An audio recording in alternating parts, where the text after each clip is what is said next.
ভ্রমণে সবাইকে স্বাগত। আর এখন আমরা পৌঁছে গেছি কিক্কেরির ব্রহ্মেশ্বরা মন্দিরে। মন্দিরটা হয়শালা সাম্রাজ্যের একটি উৎকৃষ্ট উদাহরণ। আসুন ভেতরটা ঘুরে নেওয়া যাক। কম্পাউন্ডের মধ্যে মেন হচ্ছে ব্রহ্মেশ্বর মন্দির এবং ভেতরে অনেকগুলো ছোট ছোট দেবী মন্দির।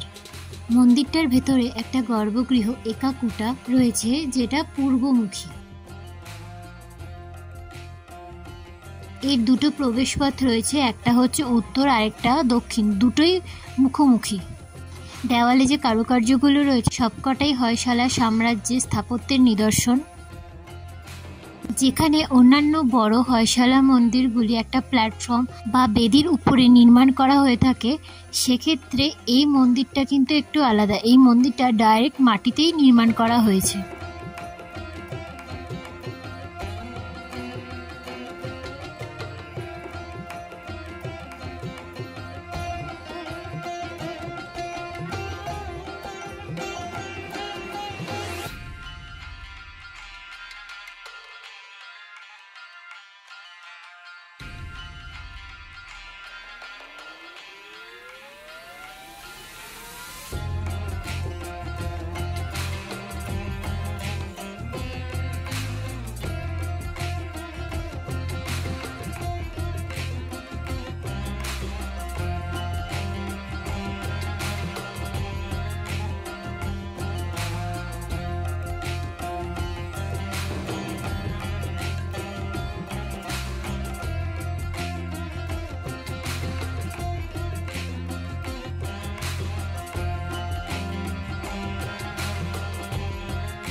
মন্দিরের প্রবেশপথের একপাশে আমরা একটা বড় নন্দী দেখতে পাচ্ছি এবং নন্দীর ঠিক সোজাসুজি মন্দিরের প্রবেশদ্বার। আমরা যে সময় গেছিলাম ঠিক তখন মন্দিরটা বন্ধ হয়ে গেছে বলে আমরা ভেতরে ঢুকতে পারিনি, মানে মন্দিরের গর্ভগৃহে আমরা ঢুকতে পারিনি।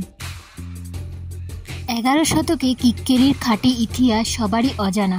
কিছু শিলালিপি এবং স্থানীয় লোকেদের থেকে মৌখিকভাবে এর ইতিহাস আমরা জানতে পারি। একসময় এখানে কেইকা নামে একজন উপজাতি প্রধান থাকতেন, যিনি শ্রাবণ বেলগোলা অঞ্চলের লোকেদের কাছে রাজার কাছে অভিযোগের একটা উৎস ছিলেন। এরপর তাকে গ্রেপ্তার করে রাজার সামনে উপস্থিত করা হয়েছিল। তো কিকা রাজাকে তার নামে একটি গ্রামের বিনিময়ে অনেক ধনসম্পত্তি অফার করেছিল। তো তিনি এই ধনসম্পত্তির মধ্যে, যেখানে একটা মন্দির, জলের ট্যাঙ্ক আর একটা দুর্গ ছিল, এবং এটা নির্মাণ করে দিতে হবে, যেখানে বাকি যে অঞ্চলের লোকেরা তারা বসবাস করতে পারে। রাজা তার এই শর্তটা মেনে নেয় আর রাজা একটা গ্রাম নির্মাণ করে দেয়। তো সেই গ্রামটি পরবর্তীকালে কিক্কেরি নামে পরিচিত হয়, মানে যে জায়গাটার নাম কিক্কেরি। কেইকা যে মন্দিরটা চেয়েছিলেন তা হলো মল্লেশ্বর মন্দির, যা 11 শতকের শেষ থেকে প্রায় 12 শতকের প্রথম দিকেই সম্পন্ন হয়েছিল। আর এটি ব্রহ্মেশ্বরকে উৎসর্গ করা হয়েছিল। ব্রহ্মেশ্বর হচ্ছে শিবকে ব্রহ্মেশ্বর বলা হয়। সময়ের সাথে সাথে এই মল্লেশ্বর মন্দিরের ভিত্তি ক্রমাগত জলাবদ্ধ হয়ে পড়ে। তাই 12 শতাব্দীতে ব্রহ্মেব নায়কিতি নামে একজন মহিলা এবং আরও দার্শনিক এই ব্রহ্মেশ্বর মন্দিরটা নির্মাণ করেছিলেন, তো যেখানে দেবতাকে পুনঃপবিত্র করা হয়েছিল। এই গ্রামে আর মন্দিরগুলিতে অনেকগুলো শিলালিপি আবিষ্কৃত হয়েছে, কিন্তু কেউই এই গল্পটির সত্যতা প্রমাণ করতে পারেনি। যাই হোক, এই শিলালিপিগুলি নিশ্চিন্ত করে যে 16টা স্তম্ভের মণ্ডপ এবং একটি বন্ধ হল সহ মল্লেশ্বর মন্দিরটি কিক্কেরির প্রাচীনতম মন্দির এবং এটি জলাবদ্ধ ছিল, যেটা পরবর্তীকালে ব্রহ্মেশ্বরা নাম হয়েছে।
আমি এই মন্দিরটার সম্বন্ধে বেশি কিছু জানতে পারিনি, আমি যতটা জানতে পেরেছি তো আমি ভিডিওতে জানিয়ে দিয়েছি।